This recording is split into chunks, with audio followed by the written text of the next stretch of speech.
મિત્રો, સ્વાગત છે આપ સૌનું. ફરી એકવાર સાચા દિલથી કોમેન્ટ બોક્સમાં લખો જય માતાજી. મિત્રો, આજના આ વિડીયોમાં અમે તમને જણાવીશું કે નવરાત્રિ દુર્ગા મહાનવમીમાં સૌભાગ્યવતી એટલે કે સુહાગન મહિલાઓએ એવા કયા કાર્યો છે જે ચોક્કસપણે કરવા જોઈએ. આ જાણકારી આજે અમે તમારી સાથે શેર કરવા જઈ રહ્યા છીએ. મિત્રો, નવરાત્રિનો પવિત્ર મહિનો નવદેવી એટલે કે મા દુર્ગાને સમર્પિત છે. નવરાત્રિનો શુભ સમય ગંગાજળ જેવો પવિત્ર માનવામાં આવે છે અને આ પવિત્ર 9 દિવસોમાં જે પણ ભક્ત સાચા ભાવથી અને સાચા મનથી મૈયા શેરાવાલીના શરણમાં જાય છે તેમની દરેક મનોકામના, દરેક ઈચ્છા માતા ચોક્કસ પૂરી કરે છે. નવરાત્રિમાં તમારે બહુ કંઈ કરવાની જરૂર નથી. માત્ર સાચા હૃદયથી માતાને સાકરનો એક ટુકડો અર્પણ કરવાથી પણ તેઓ પ્રસન્ન થઈ જાય છે. જો મનમાં સાચી ભક્તિ ન હોય તો તમારા કરોડો રૂપિયા પણ નકામા છે. ચૈત્ર દુર્ગાષ્ટમી 26 માર્ચ 2026 ગુરુવારે મનાવવામાં આવશે. અષ્ટમી તિથિ 25 માર્ચ બપોરે 1:50 થી શરૂ થઈને 26 માર્ચ સવારે 11:48 સુધી રહેશે. તેમજ રામનવમી 27 માર્ચ 2026 શુક્રવારે મનાવવામાં આવશે. નવમી તિથિ 26 માર્ચ સવારે 11:48 થી શરૂ થઈને 27 માર્ચ સવારે 10:06 સુધી રહેશે.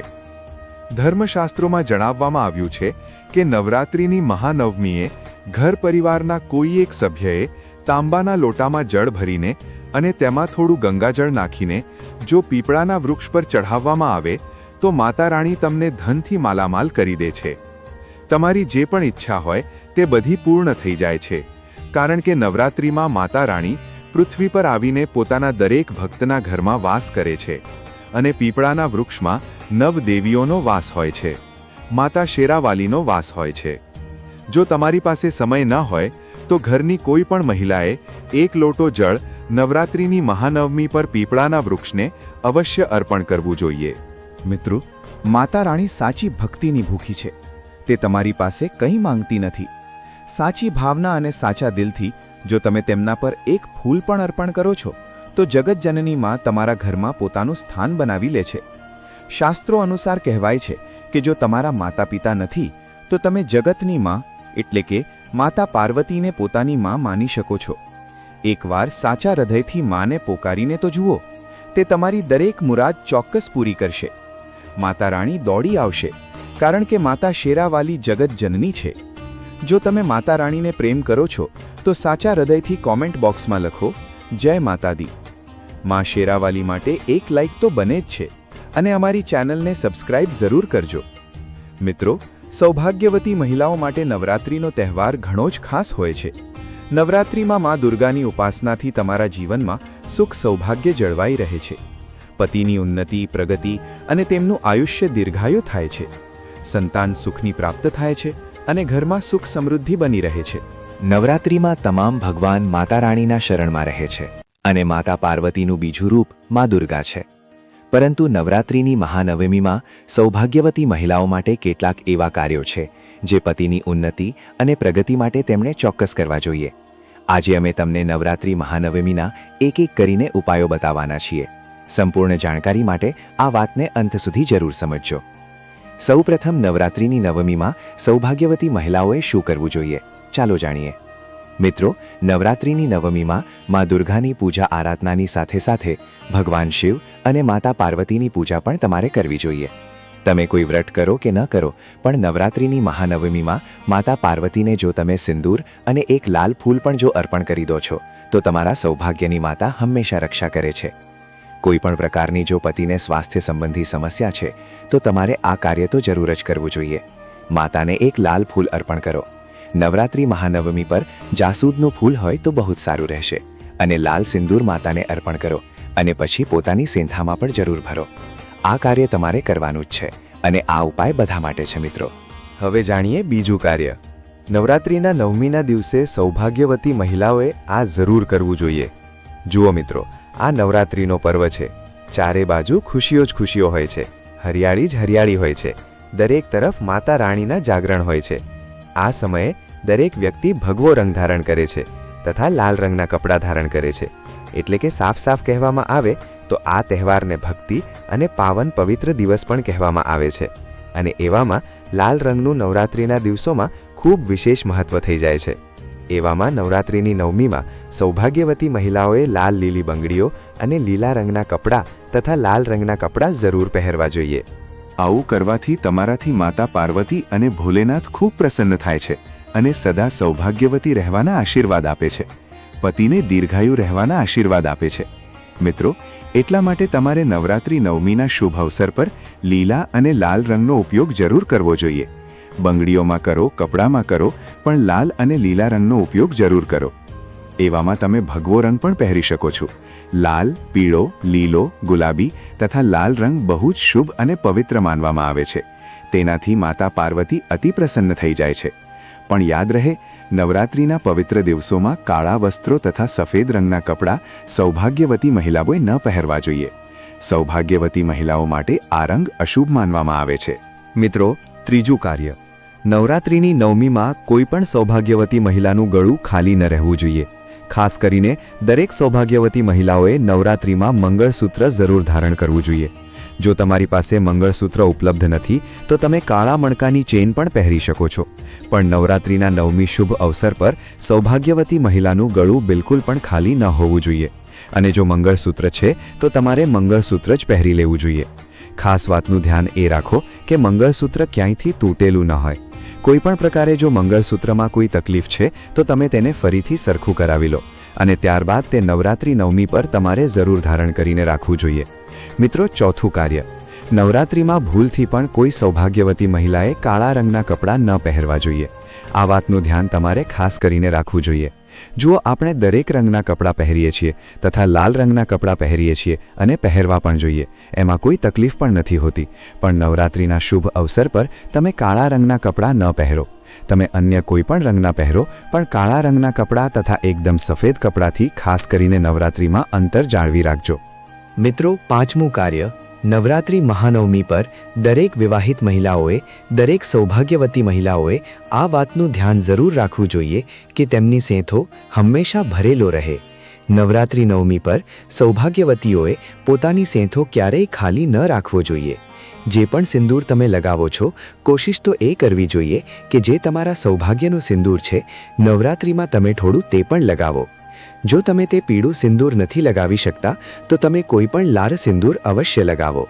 જો તમે ઓફિસ જાઓ છો તો એવામાં જે પણ સિંદૂર તમે લગાવો છો તે જરૂર લગાવો. નવરાત્રિમાં પોતાની સેંથો ક્યારેય પણ ખાલી ન રાખો.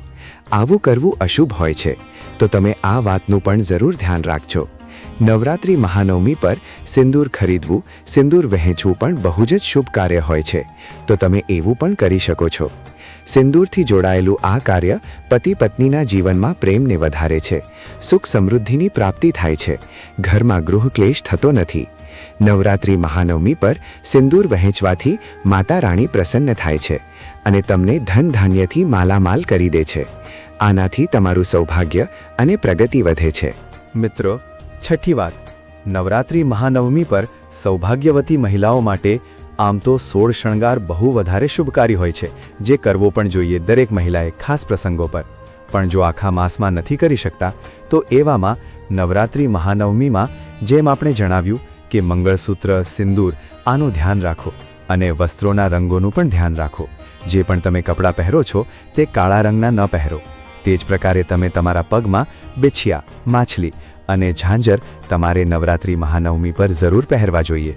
જુઓ, ઘરોમાં જ્યારે મહિલાઓ ઝાંઝર પહેરે છે તો બહુ જ શુભતા આવે છે. ઝાંઝરમાં જે ઘૂઘરી હોય છે તો તેના અવાજથી માતા લક્ષ્મી પ્રસન્ન થાય છે, માતા પાર્વતી પ્રસન્ન થાય છે અને સ્વયં તમારા ઘરે પધારે છે, તમારા પતિને આશીર્વાદ આપે છે. તો આવું નવરાત્રિ મહાનવમી પર તમારે જરૂર કરવું જોઈએ. તમારું આવું કરવાથી ધન ધાન્યની કમી નથી રહેતી. તો એવામાં ખાસ કરીને પોતાના પગમાં બિછિયા અને ઝાંઝર જરૂર પહેરીને રાખો. મિત્રો, સાતમું કાર્ય.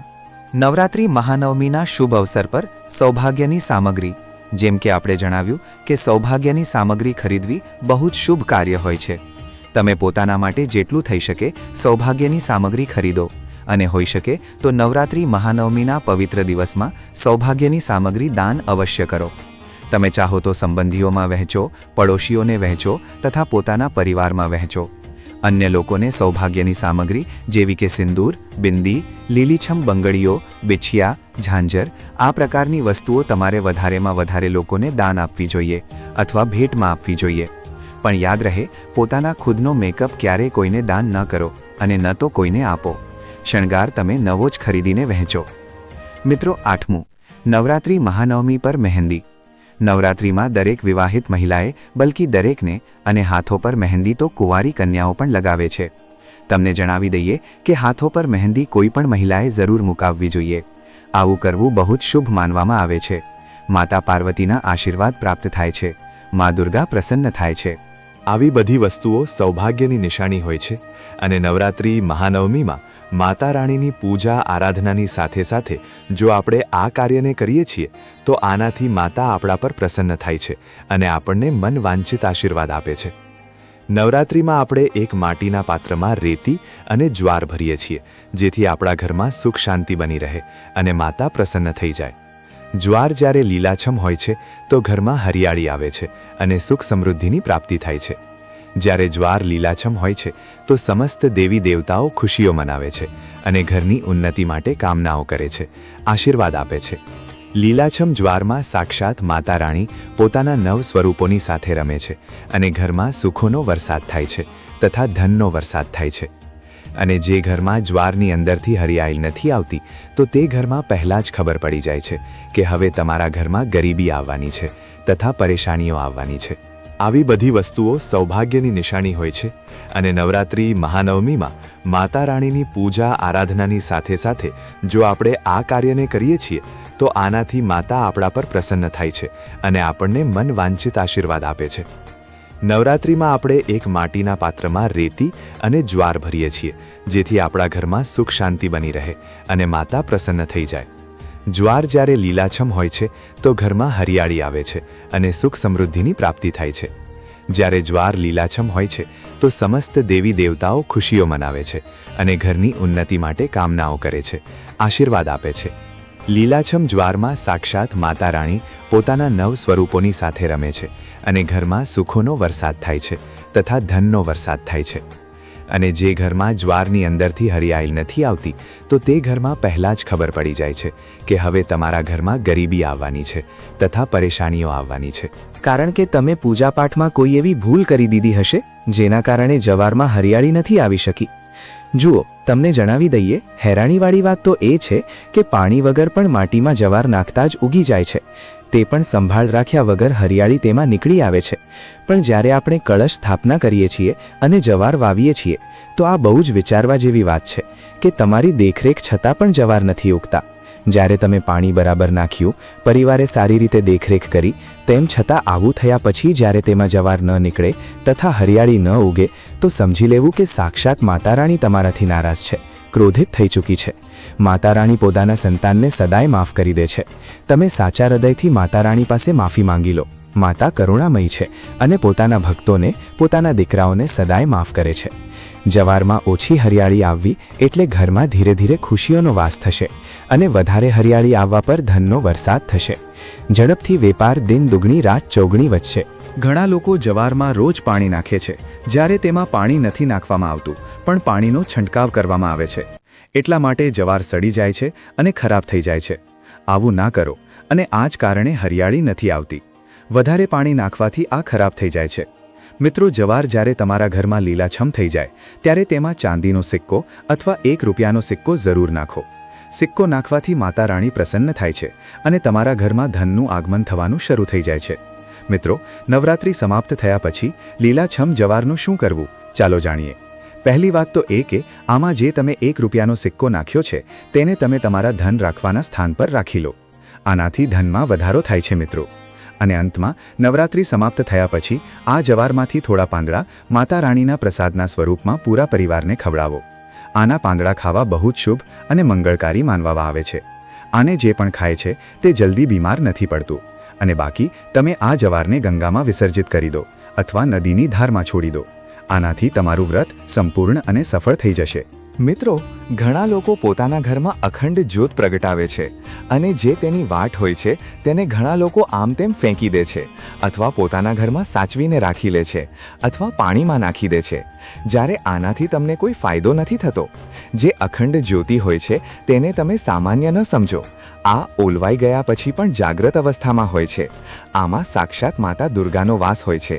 આ ચૈતન્ય અવસ્થામાં જાગ્રત હોય છે. મિત્રો, નવરાત્રિ સમાપ્ત થયા પછી તેના વધેલા તેલને તમે બાળકોની માલિશ કરવા માટે રાખો અને તમે પણ આનાથી માલિશ કરો. આનાથી તમારી બધી બીમારી દૂર થઈ જશે અને તમારા ઉપર સકારાત્મકતાનો સંચાર થશે. અને સાથે જ જે અખંડ જ્યોતિની વાટ હોય છે તેને તમે તમારા કાંડા પર બાંધી લો. આવું કરવાથી તમને ધની થવાથી કોઈ નથી રોકી શકતું. બાળકો અને મોટા બધા બાંધી શકે છે. આને મોટું કરવા માટે તમે તેમાં રક્ષાપોટલી બાંધી શકો છો. મિત્રો, નવરાત્રિમાં જ્યારે કળશ સ્થાપના કરવામાં આવે છે તો કળશની નીચે ચોખા જરૂર રાખવામાં આવે છે અને કળશની ઉપર એક નારિયેળ પણ જરૂર રાખવામાં આવે છે. એવામાં આપણે આ બંને વસ્તુઓનું શું કરવું, ચાલો જાણીએ. સૌથી પહેલી વાત, કળશની ઉપર જે નારિયેળ હોય છે તેને તમે કન્યા પૂજનના દિવસે તોડીને કન્યાઓને વહેંચી દો અને તમે પણ માતા રાણીના પ્રસાદના સ્વરૂપમાં ખાઈ લો. તમે ચાહો તો નારિયેળ આખું જ ગંગામાં વિસર્જિત કરી દો. મિત્રો, અને જે કળશી નીચે ચોખા રાખવામાં આવે છે તેને તમે થોડી હળદરમાં પીળા કરીને એક લાલ કપડામાં બાંધીને તમારા ધન રાખવાના સ્થાન પર રાખી લો અથવા તમારા પર્સમાં રાખી શકો છો. આનાથી ઝડપથી ધન વરસે છે, માતા લક્ષ્મીની કૃપા પ્રાપ્ત થાય છે. અને બાકી ચોખાને તમે પક્ષીઓને નાખી દો અથવા ગંગામાં વિસર્જિત કરી દો. અને જે કળશ અને જવાર હોય છે તેને તમે ગંગામાં વિસર્જિત કરી દો. આવું કરવાથી નવરાત્રિનું સંપૂર્ણ ફળ પ્રાપ્ત થાય છે અને વ્રત રાખવાનું ફળ શીઘ્ર જ મળે છે. મિત્રો, અને ભૂલથી પણ આ ભૂલ ક્યારેય ન કરતા. ગંગામાં કચરો વગેરે, ધૂપ સળીના ખોખા, માચીસના ખોખા ભૂલથી પણ ન નાખતા. સડેલા ગળેના ફૂલ ગંગામાં ન નાખવા જોઈએ. આનાથી ઉલટું વ્યક્તિ નરકમાં જાય છે અને પરિવારમાં ગરીબીનો વાસ થઈ જાય છે. ગંગા મૈયા ક્રોધિત થઈ જાય છે અને શ્રાપ આપે છે. એટલા માટે આવું ઘોર પાપ ક્યારેય ન કરતા. આની પાછળ એક કથા છે. જ્યારે ગંગા મૈયા ભગવાન શિવ પાસે ફરિયાદ લઈને પહોંચી ત્યારે ભગવાન શિવ કહે છે કે જે મનુષ્ય ગંગાને મેલી કરશે તે ક્યારેય પવિત્ર નહીં કહેવાય. તે હંમેશા નરકમાં ભટકતો રહેશે. તેને મોક્ષ પ્રાપ્ત નહીં થાય. તે નરકની જેમ આ પૃથ્વીલોકમાં ભ્રમણ કરતો રહેશે. એટલા માટે ગંગાને મેલી ન કરવી જોઈએ, નહીં તો તમારા સમસ્ત પુણ્ય નષ્ટ થઈ જશે. તમારું પુણ્ય ભૂત પિશાચને પ્રાપ્ત થઈ જશે. મિત્રો, જો તમને માતા રાણીની ચુંદડી ભેટમાં મળી છે, જેમ કે જાગરણ વગેરેથી અથવા કોઈ પંડાલથી અથવા ધાર્મિક યાત્રાથી, તો એવી માતાની ચુંદડી બહુ જ શુભ માનવામાં આવે છે. આનાથી તમારું વૈવાહિક જીવન સફળ થઈ જાય છે. માતા રાણીની ચુંદડીને તમે સાચવીને રાખો. તેને તમે કરવા ચોથ પર અથવા વટ સાવિત્રીના વ્રત વગેરેમાં અથવા કોઈ પર્વ તહેવારમાં અવશ્ય પહેરો. આમાં માતા રાણીના આશીર્વાદ હોય છે જે તમને પ્રાપ્ત થયા છે.